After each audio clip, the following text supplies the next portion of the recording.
ನಮಸ್ತೆ, ನೀವು ನೋಡ್ತಾ ಇದ್ದೀರಾ ಇಂಡಿಯನ್ ಟಿವಿ. ನಾನು ಸುದೀಪ್. ಮಲಯಾಳಂ ಇಂಡಸ್ಟ್ರಿಯಲ್ಲಿ ಸಿನಿಮಾ ನಟನೆಗೆ ನಟಿಯರು ತಮ್ಮ ಅವಕಾಶಕ್ಕಾಗಿ ಮಂಚ ಹತ್ತಬೇಕು ಎಂಬ ದೊಡ್ಡ ಮಟ್ಟದಲ್ಲಿ ಆರೋಪ ಕೇಳಿ ಬಂದಿತ್ತು.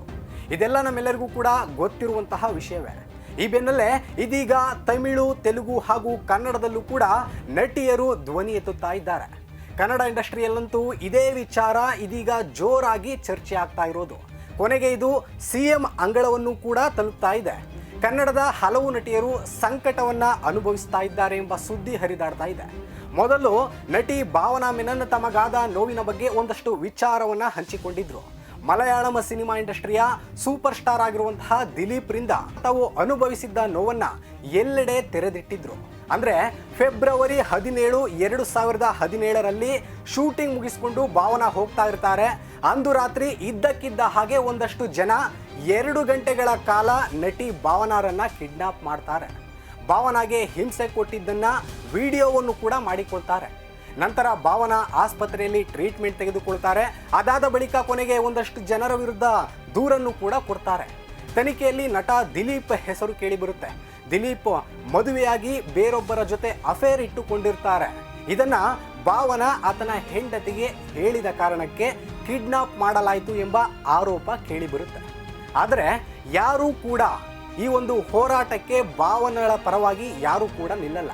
ಭಾವನಾ ಪರವಾಗಿ ಯಾರೂ ಕೂಡ ನಿಲ್ಲಲ್ಲ. ಅಂದರೆ ಯಾವೊಬ್ಬ ನಟಿ, ನಟ, ನಿರ್ದೇಶಕ ಯಾರೂ ಕೂಡ ನಿಲ್ಲಲ್ಲ.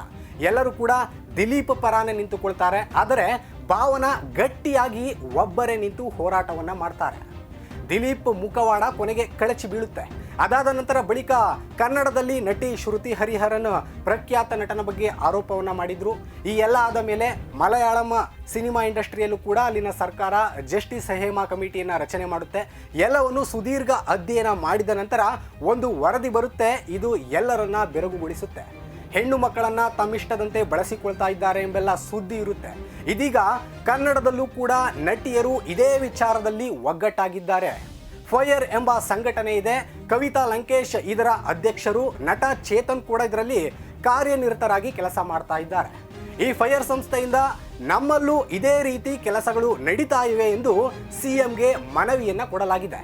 ಈ ಮನವಿಗೆ ನಟಿ ರಮ್ಯಾ, ಆಶಿಕಾ ರಂಗನಾಥ್, ಐಂದ್ರಿತಾ ರೈ ಸೇರಿ ನಟ ಸುದೀಪ್ ಸೇರಿದಂತೆ ಇನ್ನಿತರರು ಕೂಡ ಸಹಿಯನ್ನ ಮಾಡಿ ಸಿಎಂಗೆ ಮನವಿಯನ್ನ ಸಲ್ಲಿಸಿದ್ದಾರೆ. ಇದರಿಂದ ಕನ್ನಡ ಸಿನಿಮಾ ಇಂಡಸ್ಟ್ರಿಯಲ್ಲಿ ನಡುಕ ಶುರುವಾಗಿದೆ.